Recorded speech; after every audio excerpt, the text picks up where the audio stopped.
ఆయన అస్తమిస్తే లోకంలో ధర్మ సంశయాలన్నీ తీర్చే వ్యక్తులు ఎవరు ఉండరు కాబట్టి సూక్ష్మ విషయాలు తెలుసుకోవడానికి రండి అని భీష్మ పితామహుడు చెంతకు తీసుకొని వస్తాడు.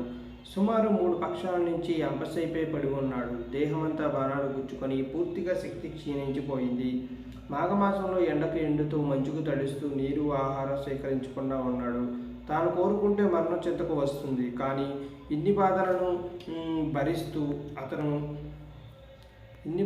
భరిస్తూ తను మాత్రం అలానే ఉండిపోతాడు. అందుకే అసలు అతను ఎందుకు అలా ఉండిపోతాడు అనేది తన ఉదయం మందిరంలో శ్రీకృష్ణుడితో మాట్లాడగలిగేవాడు. అంతటి జ్ఞానం కలిగిన మహనీయులకు ఆ రోజు ఈ రోజు అనే నియమం ఉండదు అని ఉపనిషత్తు కూడా చెబుతుంది. ఒక ఏకాదశి నాడు దేహం నుంచి నిష్క్రమించాలని భగవంతుడిని తలుచుకున్నాడు ఆయన. ఇక ఆయనకు సర్వం శ్రీకృష్ణుడినే విశ్వసించేవాడు. అయితే తాను చేసిన దోషం ఒకటే స్పష్టంగా గాంగేయుడికి జ్ఞాపకం ఉంది. చేసిన ప్రతిపాపం శరీరం పైనే రాసి ఉంటుంది. అది తొలగితే తప్ప సద్గతి కలగదట. ఇంతకీ భీష్మ పితామహుడు చేసిన దోషం ఏంటంటే పాండవ పత్ని ద్రౌపదిని నిండు సభల్లో అంతటి అనుమానం జరుగుతున్నా ఏమీ చేయలేకపోయాడు. ద్రౌపది శ్రీకృష్ణుడు అంటే అత్యంత ప్రేమ. తన గురువైన వశిష్ఠుడితో ఆమెతో ఇలా చెప్పారట. మహత్యాపది సంప్రాప్తే స్మర్తవ్య భగవాన్ హరిహే ద్రౌపది. ఇతరులు తొలగించలేని ఆపదలు కలిగినప్పుడు శ్రీహరిని స్మరించుకోమన్నారు. కురుసభలో వస్త్రాపహారం జరుగుతుంటే అతి పరాక్రమవంతులైన 5 భర్తలు ఆమె గౌరవాన్ని కాపాడలేకపోయారు.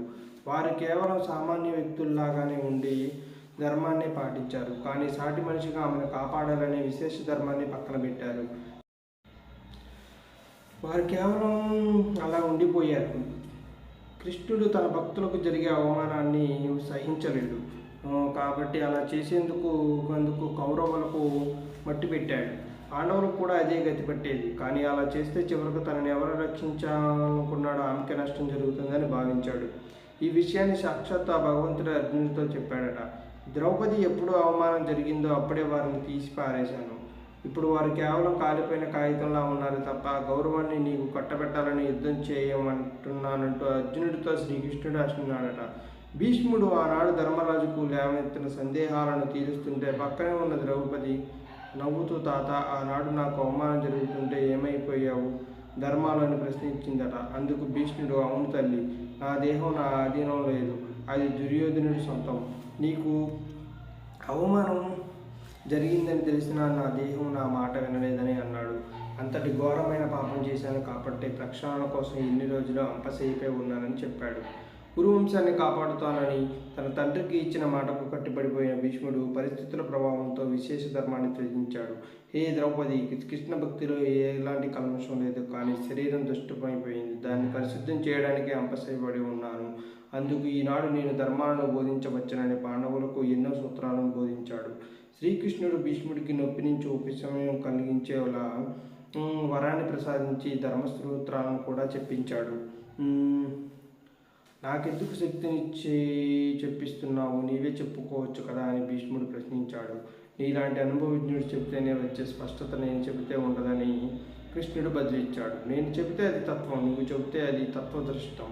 తత్వాన్ని చూసిన వాడు దాని గురించి చెప్పాలే తప్ప తత్వం తన గురించి తాను చెప్పుకోదు.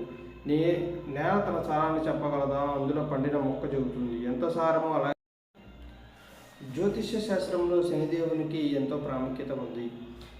ఆయననే శనీశ్వరుడు అని కూడా అంటారు. శనిదేవుడు గ్రహాలకు అధిపతి. ఈయననే న్యాయం, కర్మం, ప్రతిఫలం మరియు క్రమశిక్షణకు మారుపేరుగా పరిగణిస్తారు. శనీశ్వరుని యొక్క శుభదృష్టి ఉంటే అన్నీ కలిసి వస్తాయి. ఎన్ని కష్టాలు వచ్చినా త్వరగా బయటపడతారు. ఒకవేళ అశుభ దృష్టి ఉంటే మాత్రం ఏ పని చేసినా కలిసి రాదు. శనిదేవుడి వారి యొక్క కర్మఫలాన్ని బట్టి ఫలితాలు ఇస్తుంటాడు. అయితే శనిదేవుడు 30 సంవత్సరాల తర్వాత తమ దిశను మార్చుకోబోతున్నాడు. 30 సంవత్సరాల తర్వాత శనిదేవుడు అనేది రాజయోగాన్ని ఇస్తాడట. ఇక ఈ రాశులకు అదృష్టం అని చెప్తున్నారు. ఈ శనిదేవుడు 30 సంవత్సరాల తర్వాత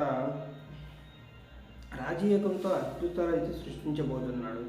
దీని యొక్క ఫలితం 2 రాశుల వారికి మాత్రమే కలిసి వస్తుంది. దీంతో ఈ రాశుల వారికి ఎంతో అదృష్టం కలుగుతుందని పండితులు చెబుతున్నారు. ఇప్పటిదాకా వీరు పడ్డ కష్టాలన్నీ పోతాయి అంట. ఇప్పటివరకు ఎన్ని కష్టాలు ఎదుర్కొన్నా వీరి కష్టాలను నాటుకొని విలాసవంతమైన జీవితాన్ని అనుభవించబోతున్నారని. మరి శనీశ్వరుడు విష్ణు మార్చుకునే ఆ 2 రాశులు ఏమిటో మనం తెలుసుకుందాం. ఒకటి కుంభరాశి వారు. ఈ కుంభరాశి వారికి శనీశ్వరుని యొక్క శుభదృష్టి వల్ల కుంభరాశి వారికి అద్భుతమైన రాజయోగం పడుతుంది. ఇప్పటి వరకు మీకు ఏమైనా పనులు కానీ పెండింగ్లో ఉంటాయి, అవి వెంటనే తీరిపోతాయి. అంతేకాకుండా మీరు లోన్లు తీసుకొని వాటితో బాధపడి ఇబ్బందులు పడుతున్నా కూడా వారి రుణాలు కూడా తీర్చే అవకాశం కూడా ఈ వీళ్ళకి కలిగే ఉంది. విద్యార్థులు కూడా విదేశాలకు ఫారెన్ టూర్స్కి వెళ్ళాలనుకునే వారు కూడా వెళ్ళవచ్చు. వ్యాపారాలు చేసుకునే వారికి కూడా ఈ రాశి యొక్క అనుగ్రహం ఉంటుంది. ఈ కుంభరాశి వారు అద్భుతమైన ఫలితాలను ప్రయోజనాలను పొందుతారు. నూతనంగా వ్యాపారం చేసుకునే వారికి ఇది మంచిగా జరుగుతుందంట. ఇక రెండోది మకర రాశి. శనిదేవుని యొక్క అనుగ్రహం పొందే రాశి మకర రాశి. ఈ మకర రాశి వారికి కూడా అదృష్టం కలిసి వస్తుంది. చేసే ఉద్యోగంలో పదోన్నతులు వస్తాయి, ఇంక్రిమెంట్లు కూడా పెరుగుతాయి. శని యొక్క అనుగ్రహం ఉంటే గృహాలు కూడా కొనుగోలు చేసే అవకాశం కూడా ఉందంట. శని యొక్క గ్రహం స్థిర నివాసం ఉంటుంది. కొత్త జీవితాన్ని ప్రారంభం చేస్తారు. దాంపత్య జీవితంలో కూడా వీరి సంబంధం బలపడుతుంది. ఇప్పటిదాకా ఆగిపోయిన పనులు కూడా పూర్తి చేసుకోగలుగుతారు.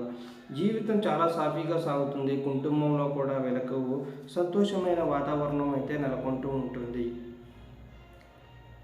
అయితే మహాశివరాత్రి నుంచి కూడా ఈ రాశుల వారికి ఎంతో కలిసి వస్తుందట. ఈ నెల 26వ తేదీన మహాశివరాత్రి వచ్చింది. ఆ రోజు పార్వతీ పరమేశ్వరుల కళ్యాణం జరుగుతుంది. అంతేకాదు ఆ రోజు రుద్రుడు శివతాండవం చేసిన రోజు కూడా. ఈ ఏడాది మహాశివరాత్రి నుంచి 5 రాశుల వారికి అద్భుతమైన ప్రయోజనాలు కలిగే అవకాశం ఉందని జ్యోతిష్య పండితులు చెబుతున్నారు. ఏ రాశుల వారికి ఏ విధంగా ఈ శివరాత్రి రోజు కలిసి వస్తుందనే అంశాన్ని గురించి తెలుసుకున్నట్లయితే, ఇక మొదటిగా సింహరాశి వారు. సింహరాశి వారికి మహాశివరాత్రి రోజు ఆర్థికంగా ఈ రాశి వారు అనుకున్న పనులు నెరవేరుతాయి. ఇప్పటి వరకు వీరు ఎన్నో ఆర్థిక అడ్డంకులు, రుణ సమస్యలన్నింటినీ కూడా విముక్తి కలుగుతుంది. కొత్తగా ప్రాజెక్టులు, వ్యాపారాలు ప్రారంభించాలనుకునే వారికి ఇది మంచి సమయం, మంచి ఫలితాలు కూడా వస్తాయి. వృశ్చిక రాశి వారికి కూడా అదృష్టం బాగా పెరుగుతుంది. వ్యాపార ప్రణాళికలు చాలా బాగుంటాయి. వాటి నుంచి మంచి ఆదాయాన్ని కూడా వీళ్ళు బాగానే ఆర్జిస్తారు. అత్యంత క్లిష్టమైన సమస్యల నుంచి కూడా విముక్తి కలుగుతుంది. ఈ రాశి వారికి సంపద బాగా పెరుగుతుంది. వచ్చిన డబ్బును భవిష్యత్తులో ఆదాయంలో వచ్చే పెట్టుబడిపై పెట్టడం వీరి సమర్థత ఆధారపడి ఉంటుంది. ఇక మకర రాశి వారికి శివరాత్రి తర్వాత వీరి ఆర్థిక పరిస్థితి కూడా పూర్తిగా మారిపోతుంది. మంచి స్థితిమంతులు అవుతారు. కోరుకున్న కోరికల పట్ల ఆశించిన స్థాయిని చేరుకోవడానికి కష్టపడి లక్ష్యాన్ని చేరుకుంటారు. జీవితంలో గొప్పగా అభివృద్ధి చెందుతారు. ఆదాయం పెరుగుతుంది. పరిస్థితులన్నీ మారిపోతాయి. కుటుంబ సమస్యలు కూడా తొలగిపోయి సంతోషంగా ఉంటారు. ఇక మేషరాశి వారికి కూడా శివరాత్రి నుంచి అద్భుతమైన యోగం కలుగుతుంది. శని రాహు కలిసి వీరికి ఆర్థికంగా కలిసి వచ్చేలా చేస్తున్నాయి. వ్యాపారస్తులు